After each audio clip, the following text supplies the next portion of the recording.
el gusto de saludarlo a la distancia y como siempre, acá desde Ambato, la tierra de las flores y las frutas, junto a Janet Urbina, Rosita Belén Mayorga, Robinson Loaiza, nuestro ingeniero de sonidos, Abraham González, que le habla, Jorge Antonio Freire. Le damos la más de las cordiales bienvenidas, economista. Un abrazo. Muchísimas gracias por esa bienvenida tan calurosa. Un inmenso abrazo a Ambato, a Tungurahua, a todas las regiones que nos están escuchando, que son muchas, y en general a la patria entera. Y mucho ánimo. Estamos pasando momentos de pesadilla, inimaginables hace unos pocos años, pero como siempre saldremos adelante. Ecuador resistirá y saldremos adelante. Economista, una de las cosas que, como usted lo ha dicho, estamos en una patria sin rumbo. La inseguridad es el pan de cada día. No podemos caminar. Ambato, antes una ciudad franciscana, una ciudad hospitalaria. Hoy no podemos caminar tranquilos. La delincuencia nos acecha, la delincuencia está a la vuelta de la esquina, economista. ¿Qué hacemos? Y Ambato todavía sigue siendo un paraíso en comparación a otras regiones de la patria. Esmeralda está considerada de las 3 regiones más peligrosas de toda América Latina. Después de Colonia en México, después de una región en Venezuela, y ahí viene Esmeralda. Está como 7ª en el mundo a nivel de violencia. Mi ciudad natal está en el puesto 25º. Destrozaron al país. ¿Qué hay que hacer? Retomar las políticas que tanto éxito nos dieron. Pero por el odio nos vuelve irracional, no nos permite pensar. Entonces resulta que tenemos los problemas ahora por las leyes de Correa, y con esas mismas leyes colocamos al país, dejamos al país como el segundo más seguro de América Latina. Es evidente que no son las leyes, sino el gobierno. Ahora resulta que cuando teníamos paz, que ya no pueden negar esa paz, ¿no? Segundo país más seguro de América Latina, 5 y pico de homicidios por cada 100.000 habitantes. Hoy, el año pasado, estamos con más de 24, y de seguir la tendencia acabaremos con cerca de 40 homicidios por cada 100.000 habitantes, lo que nos convertirá en uno de los 15 países más violentos del mundo. Yo lo dejé como el segundo más seguro de América Latina. Y dicen entonces que pactamos con las mafias. O sea, ya es creer cualquier cosa, ya es demencial para negar la realidad, que es la destrucción que han hecho los 2 últimos gobiernos con el aplauso de mucha gente por odio. Superemos ese odio y salvemos a nuestra familia, salvemos a nuestras comunidades, salvemos a la patria. ¿Qué hay que hacer? Retomar las políticas que tanto éxito dieron del 2007 al 2017.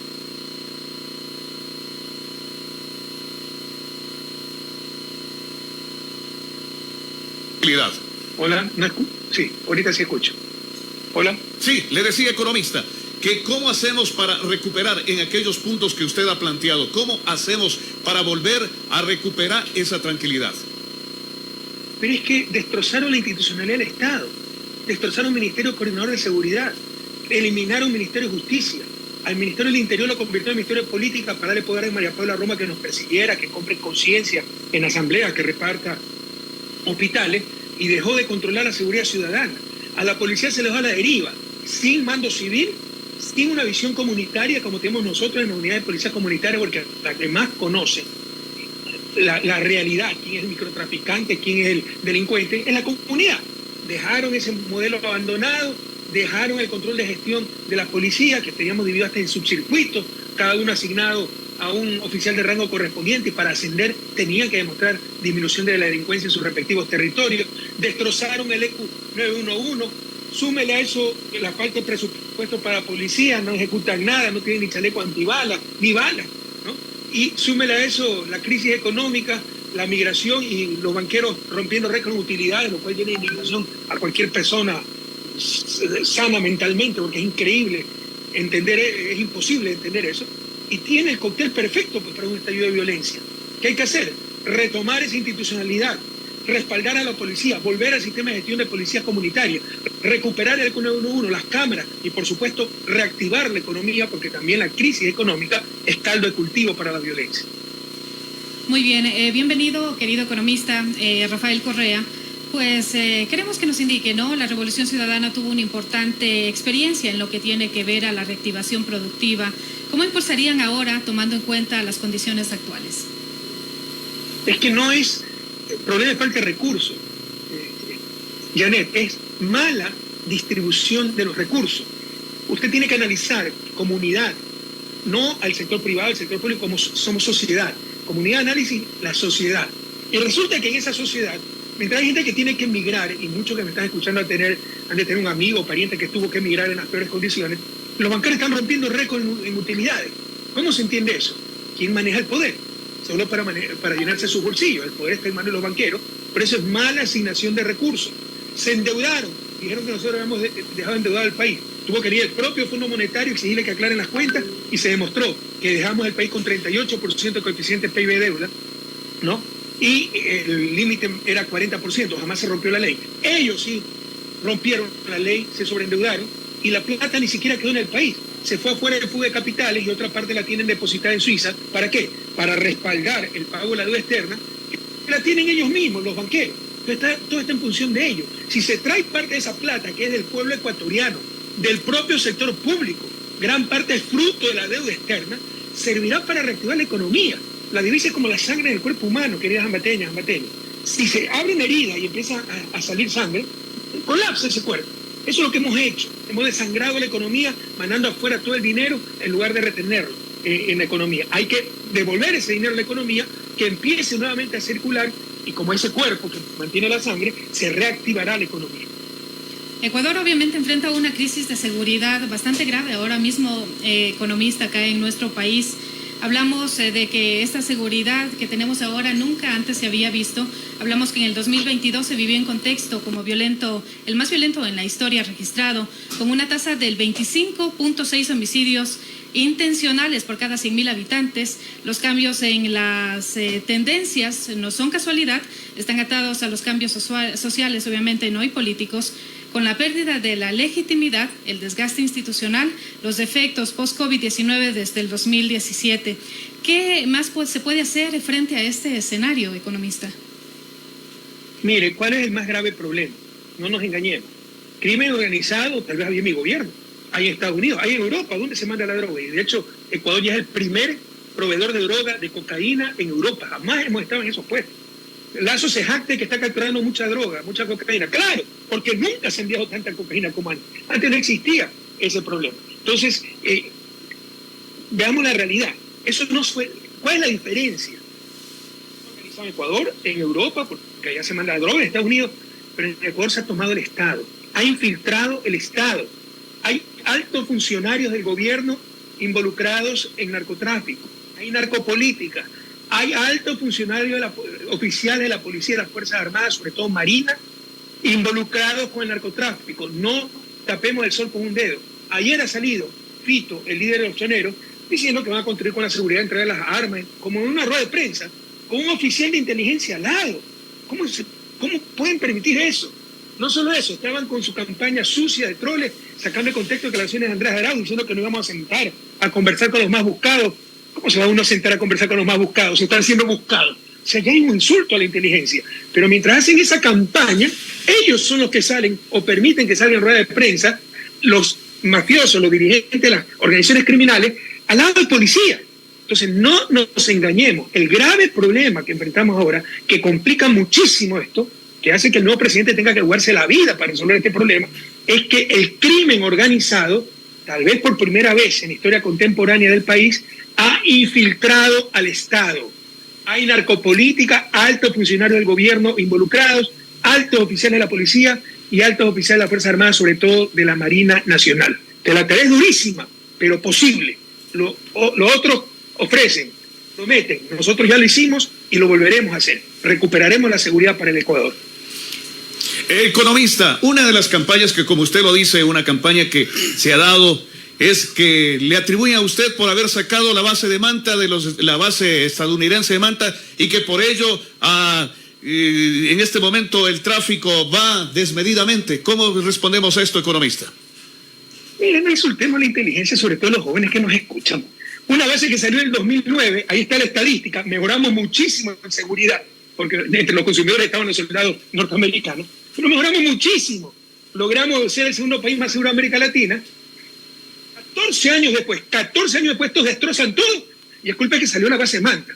Entonces yo le voy a decir también es culpa de las guerras de independencia, ¿no? Porque tal vez Simón Bolívar, Antonio José Sucre, no combatieron adecuadamente a los criminales en esa época. O sea, que ya no insulten nuestra inteligencia. Damos un poquito de honestidad si queremos realmente resolver el problema. Si queremos a nuestras familias, se están muriendo nuestros jóvenes, nuestros familiares, nuestros conciudadanos. Si queremos a la patria, ya basta, ya basta.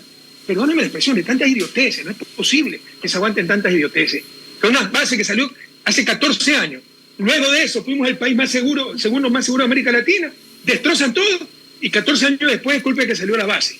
¿Quién puede creer esas barbaridades? En lo que tiene que ver algo, ¿no? Que hay mucha gente que no tiene claro, economista, y hablamos un poco sobre el tema de justicia, ¿no? De acá de la justicia ecuatoriana, que lo condenó a 8 años de cárcel, en donde estaba también una inhabilitación por 25 años de cargo público. Han solicitado la intervención justamente de la Interpol en este sentido. Sin embargo, la misma Interpol ha tumbado por 4 ocasiones para apresarlo, ¿no?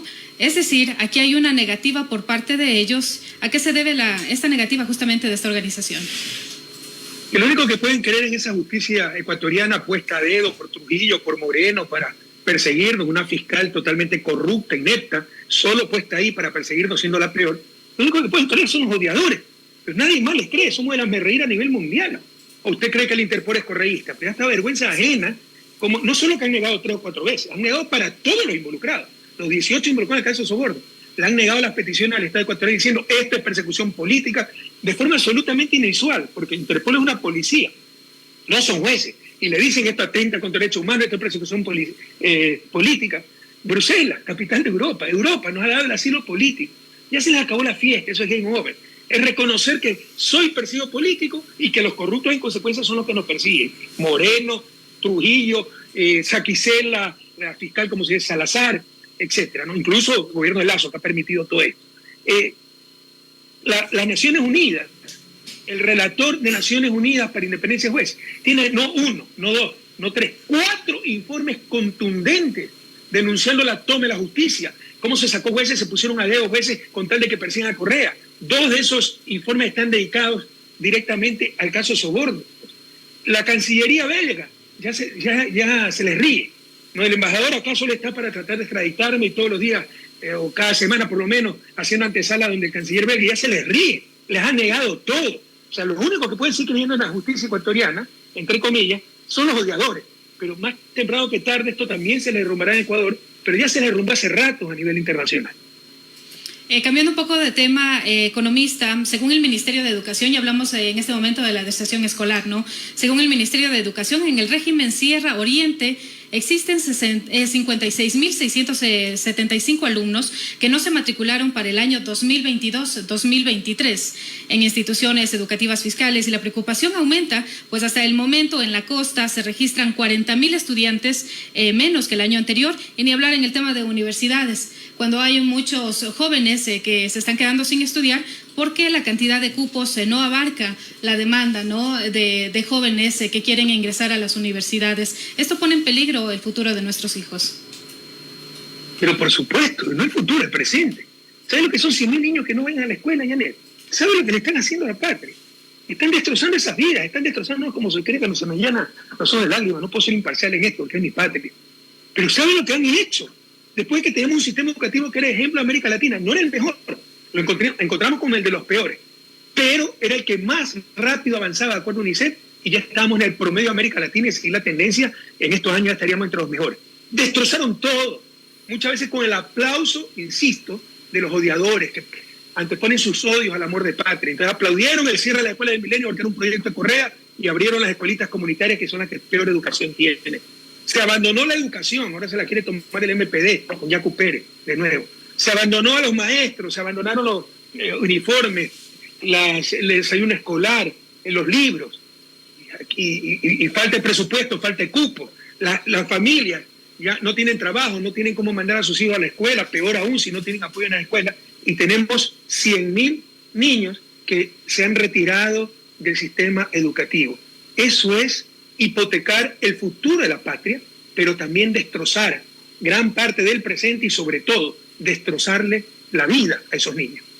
Economista, con este problema de que usted puntualiza la educación primaria, lo que hablamos, lo que antes era secundaria, pero peor aún, ahora los jóvenes no pueden ingresar a las universidades por esa famoso examen, o en fin, hoy los estudiantes tienen que seguir algo que va contra su vocación, algo que ellos, ¿por qué? Porque a lo mejor el sistema no les permite. Entonces estamos educando a personas que no están realmente en algo que quieren, en algo que podrían ser útiles a la patria, a su bienestar social.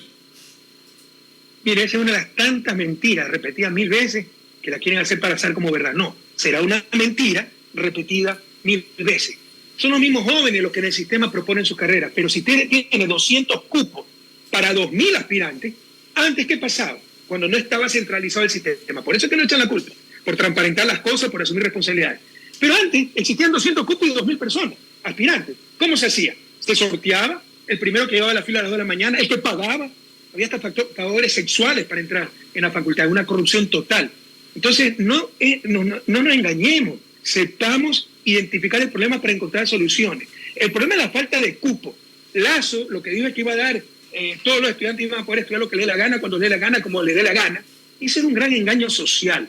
Si no hay suficientes cupos, hay que tener un mecanismo de asignación de cupos, y qué mejor que la meritocracia con examen, ¿no? Pero por supuesto que hay que aumentar cupos. Dicho esto, de todos modos se requiere el examen, porque no hay país en el mundo que si 2000 personas quieren estudiar medicina, las 2000 pueden entrar a la medicina.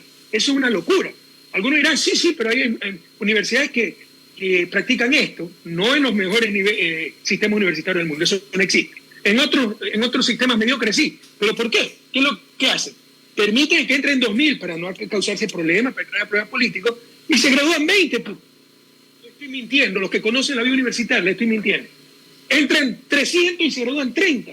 En lugar de hacer una selección honesta a la entrada, lo que hacen es ir discriminando, expulsando chicos que se arrepienten de lo que están estudiando, no pueden seguir porque no estaban preparados. Pero eso es mucho más costoso socialmente, disminuye la calidad académica, le hace perder tiempo al propio joven. Jóvenes, no se dejen engañar. Toda mi vida he sido profesor, sé lo que estoy hablando, profesor universitario. Toda mi vida he dado mi vida la he dedicado a los jóvenes, he sido dirigente juvenil. Todos mis años de adultos y de adolescentes también. ¿Por qué vamos a estar contra los jóvenes? Queremos lo mejor para ustedes, pero que no los engañen los demagogos de siempre. No hay sistema en el mundo serio que si 2000 quieren estudiar medicina, los 2000 pueden estudiar. Hay que seleccionar. Y los que hacen eso están engañándoles, es un gran fraude académico, le están robando su tiempo, porque saben que los 2000 no se van a graduar, y se gradúan 20, eso es lo que se llama eficiencia terminal, y le hicieron perder el tiempo a 1980, hicieron gastar más recursos, y claramente eso disminuye el nivel académico. Y uno de los grandes desafíos que tenemos como país es mejorar sustancialmente el nivel académico de nuestras universidades, y no solo un desafío material, es el gran desafío de toda América Latina. Quisiéramos tener más tiempo para poder seguir conversando con usted de estos temas tan importantes, economista, pero obviamente queremos tocar otro punto que también es importante, ¿no? El tema de la revolución ciudadana, cuando justamente se había determinado que dentro de los binomios tenía que constar también una mujer, ¿no? Ser una mujer y un hombre, en el caso de ustedes, han apostado por la candidatura de Luisa González. ¿Esta es la mejor alternativa para ustedes? ¿Cuál fue la decisión? ¿Cuál fue el perfil? ¿Cómo eligieron a la candidata? Bueno, nosotros teníamos ya la disposición de un binomio mixto antes de cualquier ley. Recuerde que hace unos meses se derrumbó ya parte la persecución contra Jorge Glass y las infamias y le devolvieron los derechos políticos. En consecuencia, el candidato natural era Jorge Glass, pero sabíamos que era una trampa, que le podían permitir devolver los derechos políticos para luego quitárselo y darnos sin binomio. Por eso, pese a que esto es una decisión colectiva, pese a que fue electo como candidato por las instancias de Revolución Ciudadana, con mucha generosidad, con el patriotismo que lo caracteriza, renunció a la candidatura y se decidió entonces que encabece Luisa González, y también una muestra de gran generosidad, de gran compromiso. Después de haber sido candidato presidencial, Andrés aceptó la candidatura a vicepresidente, porque esos somos los militantes. Esos somos los revolucionarios. No estamos aquí por una carrera política, nada para nosotros, todo por la patria, como decía el viejo luchador. Y si donde más útiles somos es llevando el café en la presidencia, pues estaremos ahí. Estaremos donde más útiles somos para nuestra patria. A este diálogo también se unen nuestros representantes candidatos asambleístas por la provincia de Tungurahua, Rosita Belén Mayorga y Robinson Loaiza. Comencemos con las damas. ¿Qué tal, Rosita? El economista Rafael Correa le escucha. Qué gusto nuevamente saludar con todos ustedes y por supuesto a la distancia un cariñoso abrazo y un saludo cordial a nuestro compañero Rafael Correa. Qué gusto tenerlo ahora conectado a esta entrevista. para que justamente la provincia de Tungurahua también pueda hacer memoria de varias cosas que están clarísimas, pero siempre escucharle al compañero Rafael es importante para justamente lo que había dicho, hacer memoria, tener el panorama claro de todo lo que ya fue este país, de cómo estamos ahora, pero también de la oportunidad que tenemos como provincia y como país de recuperar esa tranquilidad, esa seguridad, ese desarrollo, esa reactivación económica que tanto necesitamos ahora mismo. Un abrazo, Rosa Belén, un abrazo también a Robinson, que sé que está ahí en el set. Vamos, mucho ñe, que tenemos que ganar esta elección y recuperar la patria. Así es, sí, ahí estamos, con mucha fuerza, con mucho optimismo, con mucho trabajo. Que nunca se ha vivido el nivel de violencia política. En los últimos meses han habido 4 asesinatos de políticos y decenas de atentados. Al alcalde Chonillo Durán, al alcalde electo en ese momento, no pudieron matar, y a muchos otros, pero murió Omar Menéndez, nuestro candidato a alcalde de Puerto López, Jairo Olaya, concejal de Esmeralda, líder Sánchez, candidato en Esmeraldas para asambleísta, y ahora, el domingo, el brutal asesinato de Agustín Intriago, alcalde de Manta. Esto es increíble, una pesadilla realmente. Efectivamente. Saludamos también con nuestro candidato a asambleísta por Revolución Ciudadana, lista 5, como es Robinson Loaiza. Te escucha el economista. Muchas gracias, un abrazo a nuestro querido compañero Rafael a la distancia. Y básicamente recordar lo que iniciamos en el año 2011 desde la gobernación de Tungurahua. Han transcurrido alrededor de 12 años. ¿Cómo iniciamos a transformar la patria? Aquí se hizo muchísimo. Educación, unidades educativas del milenio, salud, centros de atención tipo A, tipo B, tipo C, el hospital. Tuvimos también la implementación de los UPCs a nivel de distritos, circuitos, subcircuitos. Desde acá se comenzó a generar esos modelos de gestión y tuvimos un gran resultado, tanto así que desde Ambato se comenzó a establecer este modelo de gestión en seguridad. Inclusive se eligió a una de las industrias más fuertes que tenemos acá en Ambato, Carroceras, para la elaboración de los UPC móviles acá en Ambato, que se distribuyeron a nivel nacional, y fue parte de la política pública en el tema de seguridad. Lamentablemente lo han tirado al tacho de la basura. Hace pocos días nos juntamos con los representantes de la Unión de Taxis y ellos nos comentaban cómo se fortaleció el tema de seguridad con la implementación de estos equipos en cada uno de los taxis. Ahora se ha desmantelado, no existe el personal en el ECU 911 de aquí de Ambato, que también se construyó en el gobierno de la Revolución Ciudadana. Se tiene que trasladar las llamadas, imagínense, a Quito para luego desviarlas o lanzarlas nuevamente al ECU de Ambato, esto quitándonos ese tiempo de respuesta oportuna. Todo eso se ha desmantelado producto del odio. Sin embargo, conocemos cómo hacerlos, hemos sido parte de este proceso y obviamente vamos a recuperar ese país que todos los ecuatorianos anhelamos.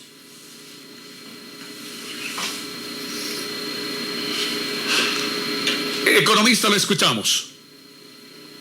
Sí, un abrazo también a Robinson. Él ha enumerado un poco lo que hicimos, pero es increíble, ese es su desarrollo.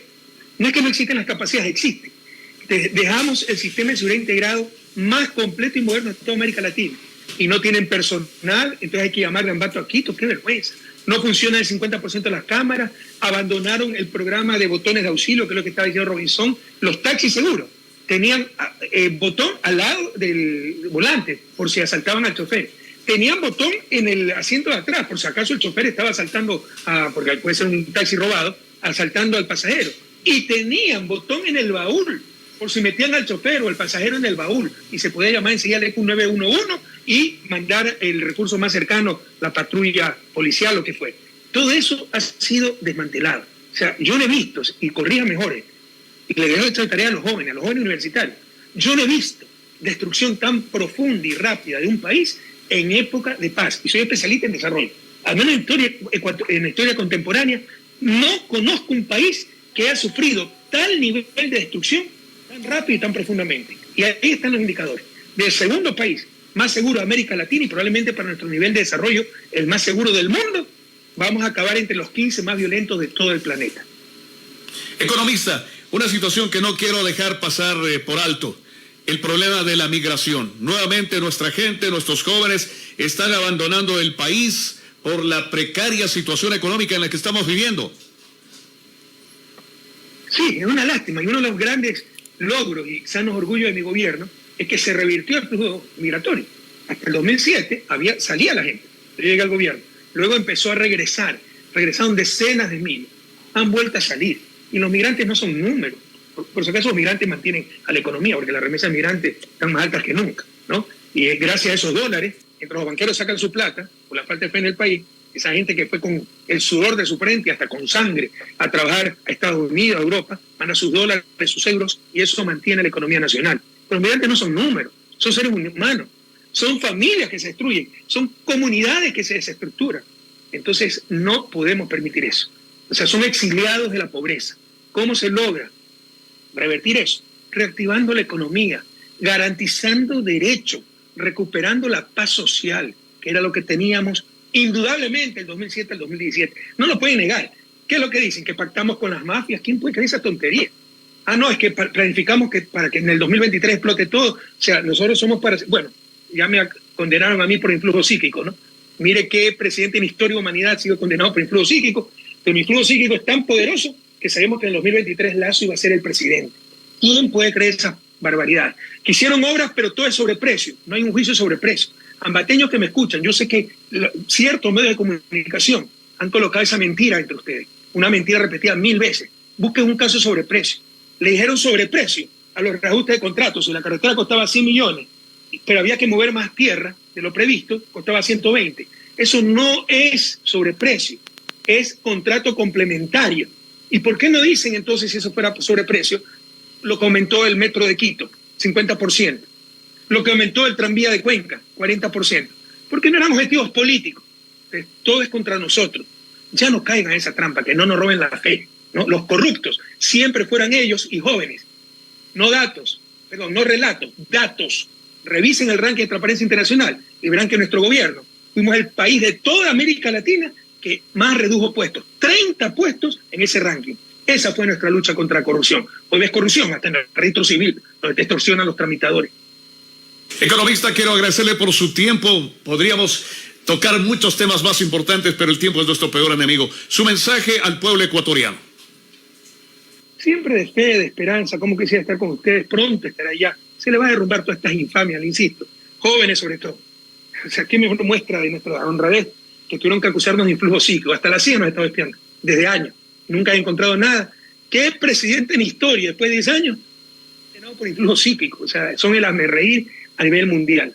Pronto se le derrumbarán todas esas infamias, pronto poderles dar un abrazo personalmente. Cómo quisiera estar en estos momentos difíciles con ustedes, no me lo han permitido la maldad, la persecución, pero pronto se derrumbará todo aquello. En todo caso, a no perder la esperanza, la solución está en nuestras manos. A no dejarnos cegar por el odio nos vuelve irracional, ya hay demencia, que pactamos con las mafias, que fue el problema ahora es porque se fue la base de Mante en el 2009, Colombia tiene 7 bases de Mante y el principal productor de 7 bases militares y el principal productor de cocaína del mundo. Pues dice cualquier tontería. Que Correa compró helicópteros que sabía que tenían desperfectos, pero volaban esos helicópteros. O sea, ¿ya qué más se va a inventar? Que no vamos a sentar a conversar con los 10 más buscados. O sea, los vamos a encontrar, no para meter los presos, sino para conversar. Y esas tonterías se repiten. Nos estamos hundiendo como país, nos estamos hundiendo como democracia. A no perder la visión, a no perder la fe en nosotros mismos y a entender que la solución, el futuro está en nuestras manos. Este 20 de agosto, Ambato del alma, Tungurahua querida, patria querida, todito 5, y volveremos a esos días de gloria como los vivimos del 2007 al 2017. Muchísimas gracias, economista, pero no quiero que nuestros invitados especiales también acá, Rosita Belén, Robinson Loaiza, también le den esa fortaleza o recibamos esa fortaleza del economista Rafael Correa. Rosita. Claro que sí, entre otras cosas, yo creo que como provincia no podemos dejar de lado ni olvidarnos cuándo fue que, por ejemplo, se impulsó muchísimo la industria nacional, cuándo se dieron las protecciones que la industria nacional necesitó, cuándo fue que se impulsaba el primero lo nuestro, Ecuador ama la vida, siempre primero producir y consumir lo que la industria nacional hace, y eso por supuesto le beneficiaba muchísimo a nuestra provincia. Yo creo que hay que hacernos una pregunta: ¿cuándo estuvimos mejor? Y la respuesta es clarísima. Por supuesto que estuvimos mejor durante esos 10 años en que gobernó la Revolución Ciudadana y que tuvimos como presidente al economista Rafael Correa. Es cuestión de hacer memoria y saber que hoy tenemos la oportunidad de recuperar ese país, de recuperar esas políticas de inversión social, de que no es gasto, porque no se gasta cuando se atiende a la gente, se invierte, porque la gente cuando está bien atendida, cuando tiene sus insumos, sus medicinas, sus especialistas en los centros de salud, en los hospitales, cuando sabe que va y va a ser atendida, incluso anímicamente está mejor. O sea, creo que hasta nos enfermamos menos, porque sabemos que hay un respaldo de una salud pública eficiente, de calidad, y que no tengo que estar comprando absolutamente todo para salvar la vida de mi hijo, de alguien de mi familia o la mía misma. Cuando sabemos que vamos a sacar una cédula en el corto tiempo y que somos bien atendidos, por supuesto, incluso confiamos más en las instituciones públicas.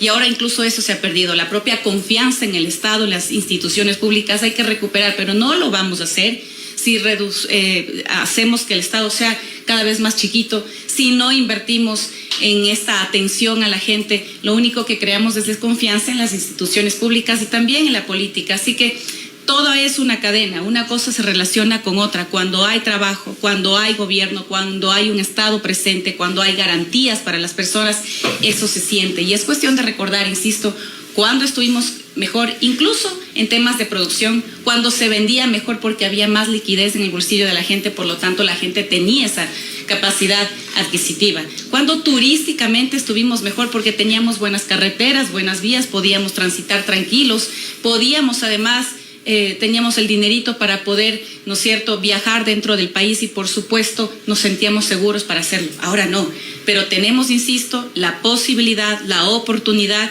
de recuperar esos días de desarrollo, de tranquilidad, de progreso, de oportunidades para todos y todas, independientemente de si tienes dinero o no. Por ejemplo, para pagar salud, educación privada, la pública estaba garantizada con calidad incluso para las personas. Todo eso podemos recuperar, tenemos la oportunidad de recuperar en este país a partir de este 20 de agosto. La decisión está en las manos de los ambateños, de los tungurahüenses, de los ecuatorianos, las ecuatorianas. Sabemos que ese camino de desarrollo se presenta nuevamente a esa posibilidad de todos y todas con Luisa González y con Andrés Arauz. Robinson, también, por favor, le escucha el economista Rafael Correa. Bueno, vamos a devolverle la institucionalidad al país. Definitivamente se acabó con todo lo que se había avanzado, con todo lo que se había construido. Hay que trabajar muchísimo, lo vamos a hacer con nuestra compañera Luisa González y Andrés Arauz, cómo darle seguimiento, esa coordinación con los gobiernos locales, con todos los niveles de gobierno, ese cumplimiento del plan de desarrollo que es tan importante, los planes de desarrollo provinciales, cantonales, parroquiales, que deben ir en esa misma lógica. Se debe continuar, se debe avanzar nuevamente en ese tema. No se puede permitir que no se vaya cumpliendo con las políticas públicas que se establecieron en las normativas, en las leyes desde la Asamblea Nacional. Tenemos un COESCOP que no se ha aterrizado todavía en los gobiernos municipales, que el gobierno central no ha podido con sus instituciones darle cumplimiento a la normativa que le daba tiempos para reglamentos, para instaurar esa política también pública de seguridad, que es competencia de los municipios, agentes civiles de tránsito, agentes de control municipal. Esa seguridad preventiva que es tan importante irla construyendo desde el territorio. Ese cumplimiento de esa normativa no se ha dado paso en estos últimos 6 años. Les importa un pepino al país, les ha importado un pepino los ciudadanos, ambateños, tungurahüenses, ecuatorianos. No vamos a permitir que sigan destruyendo la patria y este 20 de agosto vamos a recuperar la patria. Economista, tenga la gentileza, por favor, frente a este mensaje de sus coidiarios. Voy a contradecir un poquito a mis compañeros, a Rosa Belén y a Robinson, que van a la asamblea. Yo al inicio estaba escuchando los proyectos de ley, está muy bien ese entusiasmo, sobre todo para las mujeres, siempre están discriminadas, pero después les sobran leyes. Las leyes no sirven de nada si no hay voluntad política. Se necesitan 2 cosas para que los derechos sean efectivos. Usted puede tener todos los derechos formales, el derecho a leer libros, y si tiene a la gente en el analfabetismo, ¿de qué sirve ese derecho? Tienen que haber capacidades reales. Y para eso se necesita una base material que pueda proveer esas capacidades reales y la voluntad de hacerlo. En estos momentos no hay la voluntad, no les importa el país, como decía Robinson, y están destrozando la base material. Nos estamos quedando sin economía. Tungurahua es la principal víctima por el bobo aperturismo, por el sálvese quien pueda, por los acuerdos comerciales con China, con todo el mundo, que tienen salarios de $1, ¿no? Entonces, ¿cómo compites contra eso? $1 diario. Nosotros hicimos políticas, como me decía Rosa Belén, para proteger la producción nacional, y las más beneficiadas de esa política fue precisamente la provincia de Tungurahua. Entonces, no solo se trata de leyes. Ojalá con leyes se pudieran resolver los problemas. Si las leyes fueran la garantía para el desarrollo, ya seríamos desarrollados, porque les aseguro que tenemos más leyes que cualquier país desarrollado. La cuestión es tener capacidades efectivas, reales, para que se puedan ejercer esos derechos, ¿no? Y para eso se requiere base material, proveer educación, salud, universidad, etcétera, y se requiere voluntad de hacerlo. En estos momentos no existe esa voluntad porque tenemos un gobierno que no cree en el Estado, que solo cree en llenarse sus bolsillos, la peor corrupción, gobernar no para el bien común, sino para sus intereses privados, y están destruyendo esa base material. Felizmente, el 20 de agosto tenemos la gran oportunidad de revertir todo aquello. Así que con más fe que nunca, Ambato, Tungurahua, todito 5, y juntos retomaremos esa senda hacia el desarrollo. Querido economista, que nuestro gerente general, el arquitecto Guido Alberto Naranjo, nos ha concedido unos cuantos minutos más para continuar conversando con usted, dialogando acerca de estos temas tan importantes. Lo decimos importantes porque siempre desde el punto de vista de quien ya estuvo en el poder, quien hizo que el país saliera adelante. Hay personas que piensan así, hay otras personas que obviamente los llamamos contreras, ¿no? En lo que tiene que ver a política, Hay algo que también quisiera preguntarle y no quiero dejar pasar. Viendo ahora en retrospectiva, ¿no? ¿Considera usted que uno de los errores de la Revolución Ciudadana en el año 2021 fue reemplazarlo muy rápido en la papeleta cuando el CNE ordena así que lo hagan, luego de indicar que existía una sentencia por influjo psíquico? ¿Cree usted que fue un error? ¿Qué cosa? El hecho de que lo hayan reemplazado tan rápidamente en la papeleta cuando usted estaba candidatizándose con Andrés Arauz. Pero sí era evidente, pues que no sé si recuerde, ya contextualicemos, era que el COVID, todos los juicios penales estaban parados. Miren el nivel de sinvergüencería, ¿no? Todos los juicios penales estaban parados, solo avanzó el nuestro. Y resolvieron en 17 días la casación para 18 personas. Si hay abogados que me escuchan, ellos bien saben que una casación dura más de un año. ¿Pero por qué? Porque tenían que sacar la sentencia definitiva quitándome los derechos políticos antes de la inscripción, que creo que era el 17 de septiembre la inscripción, y sacaron la sentencia 48 horas antes. Pero era evidente que todo estaba hecho, que todo era un montaje para impedirme participar. Y así hicieron presidente a Lasso. Porque si yo podía regresar al país como candidato vicepresidencial, asambleísta, ustedes saben que Lasso nunca hubiera sido presidente. Así también hicieron presidente a Bolsonaro en Brasil, metiéndolo preso a Lula. Es una estrategia regional. Entonces eso es más que evidente. Entonces nosotros ya teníamos preparado el plan B, porque no podíamos quedarnos sin candidato y sabíamos que su objetivo era tratar de impedir a toda costa que yo sea candidato y con candidatura, inmunidad, y podía regresar al país. Y lo que querían era evitar eso a toda costa para ser presidente a Lasso. Te hablaba de Contreras. Todo el mundo tiene derecho a ser Contreras en democracia. Tenemos libertad de pensamiento, libertad de expresión. Pero todos también debemos tener fundamentos para eso. Pero los Contreras, total respeto y total cariño. Gobernaremos para todos, para ustedes también. Pero por lo menos sean Contreras con fundamentos. Veamos los indicadores, los que critican nuestro gobierno. Veamos los indicadores. Veamos cómo dejamos al país como el segundo más seguro de la región. Cómo dejamos al país como el segundo con mejor red vial, cuando teníamos las peores redes viales. Cómo dejamos al país como el segundo en infraestructura general. Solo nos superaba Panamá por el canal de Panamá, pero en carreteras, puertos, aeropuertos, el segundo era el sencillo y humilde Ecuador. ¿Cómo éramos el programa de becas más grande de América Latina y el segundo más grande del mundo? ¿Cómo éramos el país de la región que más invertíamos en investigación? ¿Cómo fuimos el país que más redujo puestos en el ranking de corrupción de Transparencia Internacional? ¿Cómo la UNICEF nos calificaba como el sistema educativo que más avanzaba en la región? Entonces todo el mundo tiene derecho a pensar lo que quiera, a ser Contreras, pero con fundamento. Porque el nivel de la democracia también se mide por el nivel del debate político, y cuando nos ciega el odio, no hay más prueba que nuestros deseos. Y eso no le hace bien a la democracia. No le hace bien a la persona, pero no le hace bien como país y no le hace bien a la democracia. Economista, en las últimas elecciones, Revolución Ciudadana tuvo un repunte, un buen porcentaje, dándole a conocer al país que en este momento podríamos decir así, que ustedes son la primera fuerza política del Ecuador.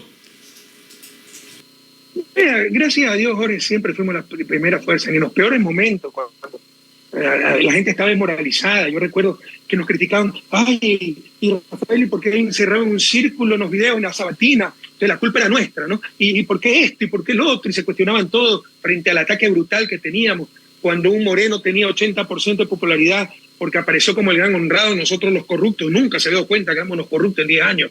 Nunca se dio cuenta que éramos dictadores en 10 años, ¿no? Y como tenía la inercia todavía nuestro gobierno, era exitoso a nivel económico y social, entonces estaba en la ola de popularidad y la gente estaba desconcertada. Pero ni siquiera en los peores momentos dejamos de ser, con toda humildad y con una gratitud inmensa a Dios y al pueblo ecuatoriano, nunca dejamos de ser la principal fuerza política y de lejos. Es decir, le dábamos 3-1 al que nos sigue. Actualmente le damos más, por si acaso, al que nos sigue. 4-1, 5-1 también.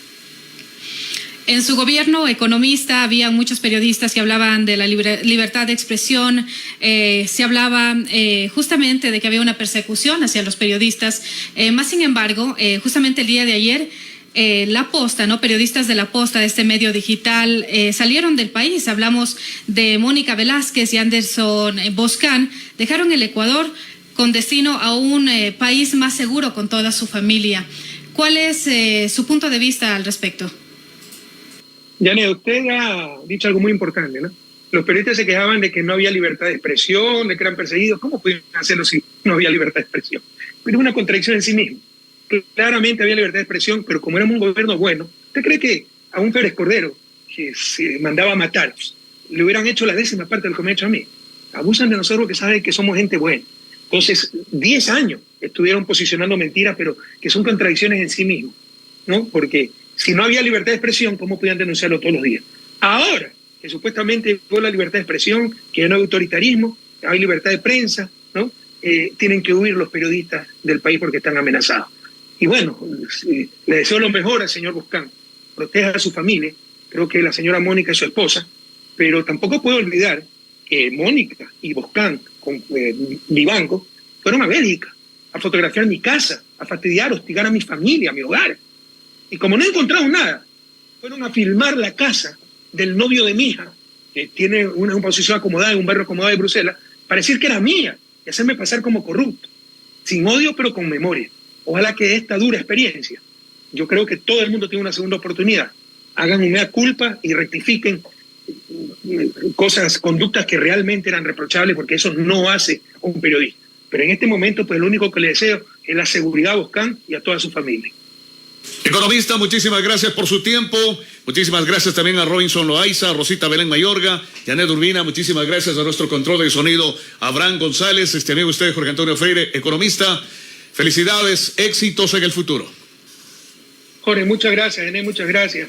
Gracias al licenciado Naranjo, que nos dio más tiempo. No me he preguntado si yo tenía más tiempo, llegué tarde a una cita en Bruselas. No importa, me encantó hablar con usted y con Ambato. Y un inmenso abrazo a Rosa Belén y a Robinson, y por Dios, por favor, cuídense que la situación es muy peligrosa, pero eso sí, a no parar ni un segundo y que esa victoria el 20 de agosto sea esplendorosa. Recuperaremos la patria, no perder la fe. Hasta la victoria siempre, compañero.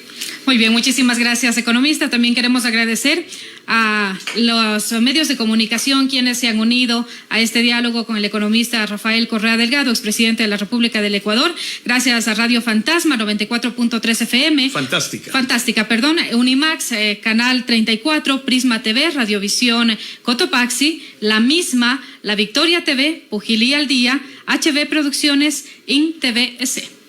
Amigos, muchísimas gracias. Dios mediante será hasta el día de mañana. Felicidades.